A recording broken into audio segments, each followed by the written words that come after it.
আমরা শহীদ পরিবারকে সাথে রেখেছি, নমিনেশন পেপার তুলেছি, শহীদ পরিবারকে সাথে রেখেছি। যখন আমরা প্রতীক বরাদ্দের জন্য গিয়েছি, শহীদ পরিবার জুলাই যোদ্ধাদের সাথে রেখেছি। গত কয়েকদিন আগে আমাদের 24 তারিখে যখন সমাবেশ হয়েছে, আমরা সকল শহীদ পরিবারকে স্টেজে বসার জায়গা করে দিয়েছি।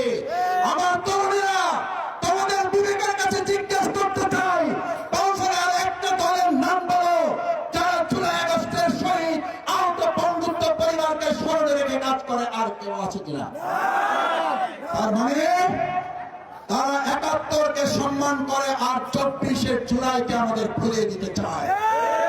আর আমরা বলতে চাই, ৭১-এর মহান মুক্তিযুদ্ধকে ধারণ করার জন্য ২৪শে জুলাইকে কেউ ভুলাতে চাইলে বুঝতে হবে সে একজন ভণ্ড ভুয়া মুক্তিযুদ্ধ ছাড়ার কিছুই নয়। আসুন সেই বাংলাদেশ বিনির্মাণে নামরা হবে আগামী দিনের ঐক্যের প্রতীক।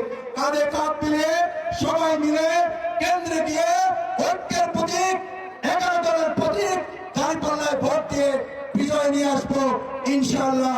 আসসালামু আলাইকুম ওয়া রাহমাতুল্লাহি ওয়া বারাকাতুহু।